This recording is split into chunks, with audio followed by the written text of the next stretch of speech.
In this video, I want to provide an overview of the jobs to be done approach for customer discovery. Rather than soliciting customer needs as an isolated task, you can often do better by doing this in the context of a customer trying to get something accomplished. Harvard marketing professor Ted Levitt used to famously tell his students, people don't want a quarter-inch drill, they want a quarter-inch hole, which of course, if you push further, means they want a hole to, say, hang a picture, or maybe pushing further, they want to hang a picture to make their home more pleasing. The key observation here is that it isn't a what or product-centric question, but a why or customer-centric question. Early in my career, to bring the idea to life in the classroom, I used to stand in front of the room with a drill in hand and proceed to drill a hole in my copy of the textbook for the course. Students who had paid well over $100 for their copy of the book were horrified, but it drove home the point not just to the students in the class, but seemingly across campus. I would occasionally be waiting in line to get lunch when a student in front or behind me, whom I did not teach, would say something like, "Hey, aren't you the professor that drilled a hole in the textbook?" Jobs to be done can be a helpful approach to conceptualizing how you will get customer input. It can often be easier for a customer to articulate their needs if it's in the context of something they are trying to get accomplished. By focusing on a job, it can often make it easier to identify customer pain points. The approach has also been helpful to firms seeking ideas to innovate around as they seek to be more proactive versus reactive in the market. The key idea is that instead of thinking that customers buy products and services, they hire them to get jobs done in a given circumstance or context. Opportunities for growth then follow. Look for important jobs that people can't get done satisfactorily with available solutions. It's important to emphasize that the operative idea here is given a circumstance or context. The late Harvard professor Clay Christensen, a champion of the jobs to be done framework, often talked about a McDonald's milkshake. McDonald's would periodically seek customer input to help make their milkshakes better, but sales never really changed much. The key insight that Christensen and his colleagues uncovered was that a main reason some customers were buying was to hire a milkshake as a way to fill long, boring commutes. Why is the context or circumstance important? Consider something as seemingly mundane as a cardboard box. The job it does to help me ship items to my son in New Haven is very different than the job the box does to help me store items long-term in my crawl space or garage. And it is much easier for me to articulate my needs in the context of a job I need to accomplish than without. An often cited case study is Milky Way and Snickers. Back in the late 90s, they were viewed as competitors. Both were bar-shaped, covered with chocolate, and often located next to each other on a retailer's shelf.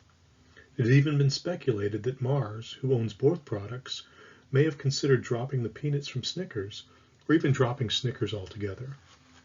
Then they started talking to customers. For Milky Way, customers talked about grabbing a moment for themselves, much like they would with a Haagen-Dazs ice cream bar, a run in the park, or even a glass of wine.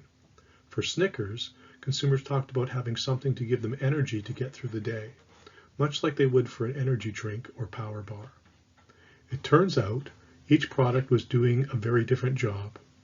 Milky Way's job was to comfort me, especially when I needed a moment for myself, whereas the job for the Snickers bar was to provide fuel to revitalize me and give me energy to get through the day. Finally, observe that it's not just functional factors we're considering. Emotional and social factors may also play a role, and may possibly be even more important than functional factors. Should markets be defined around products? Long play records through streaming music are specific technologies that support the job of listening to music. The job has never really changed, but the successive technologies have made the job tasks of gathering, ordering, and playing music easier. A manufacturer of corrugated bulk containers taking a product-centric view would largely focus on how it competes with other corrugated suppliers. A customer-centric view would begin with the context. the job of packaging some particular bulk items and recognizing that they are in the bulk packaging business. A customer seeking a bulk packaging solution may not limit themselves to just corrugated options. The steps.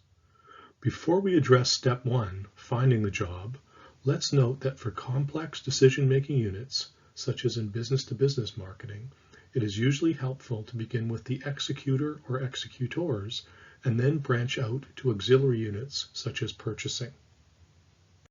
For qualitative methods, observing, asking, and listening, there are a number of well-known things to look for as you seek insights. Starting in the top, in the light blue box, are there tasks people seem to be avoiding? From the green box, are there surprising or non-standard uses that some customers have found? From the bottom right box, do you see workarounds? From the bottom left box, do you see situations where it is surprising to you that there is no consumption? And finally, does your intuition lead you to seek evidence of the existence of a job that needs to be done? How many customers to interview? In general, 20 interviews will identify more than 90% of the needs, and there's minimal gain from the effort to do this in a group setting versus more easily scheduled one-on-one interviews. Also, it is important to have multiple analysts code the transcripts from the customer interviews. 4 is ideal. Sometimes the starting point is a technology. As an example, consider this table from a publicly available study that shows the end result of a brainstorming effort to identify industry-specific jobs that could benefit from wireless sensor network technology. Step 2. Define the job to be done in succinct terms. Helpful syntax is an action, i.e. a verb, plus the object of the action, i.e. a noun, plus the context. For example, go, plus to the airport, plus from my office around noon. Next, similar in spirit to how you might conceive a product or service as consisting of its features and attributes, think of a job to be done as being comprised of a series of job steps. So step 3 is to create the job map. That is, subdivide the job into the different tasks the job executor or executors have to do. Use the same syntax, an action, plus the object of the action, plus the context. For the example above, some of the jobs that might form the job map include request plus an Uber plus from my office, and wait for plus the Uber plus on the street. Step 4, define the expected results. Here, attention to detail is important, even if it at times feels a little trivial to break things down so finely. Each job task will have one or more expected result, which in general could relate to the speed of completing it, the predictability of the output, and the quality of the output. Again, using a common syntax is helpful. The direction of improvement, plus a metric, plus the purpose of the improvement, plus the context. Continuing the example, we might have minimize, plus the number of minutes, plus spent waiting, plus on the street, and maximize, plus the number of minutes spent listening to, plus the customer's favorite music, plus during the ride. Step 5, expand the number of customers providing input through a survey. For each expected result, measure its importance and the satisfaction with the current solution on a 1 to 5 or 1 to 7 scale.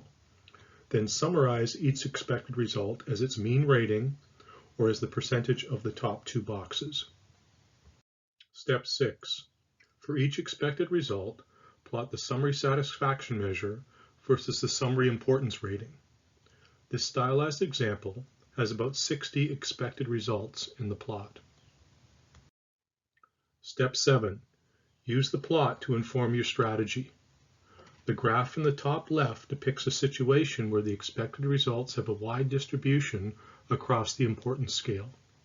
This highlights an opportunity for growth by, say, adding new features that address the few expected results with high importance and low to moderate satisfaction with the current offerings. The graph in the top right depicts a situation where customers are largely satisfied and no one or two expected results stand out as being overly important. This is a situation where the product or service likely does not change much, but the focus becomes cost reduction in case pricing pressures materialized. The graph in the bottom left is what often occurs in a mature business where the focus is largely on incremental continuous improvements. Finally, the graph in the bottom right depicts a situation where there are many important needs with low satisfaction with the current solution. This suggests an opportunity to seek a more breakthrough type of innovation. Here is a variant on the template to frame a job to be done analysis. All variants follow the same general approach. Start with the job, break it down into job tasks, describe the expected results. Summary. Eliciting customer needs within the context of getting something accomplished is the key to the jobs to be done approach. Jobs and job tasks can be functional, i.e. doing something, emotional, i.e. feeling something, and/or social, i.e. expressing something. A structured syntax can be helpful to ensure attention to detail. Here are some further readings to consider. Some further watching to consider. This concludes the video.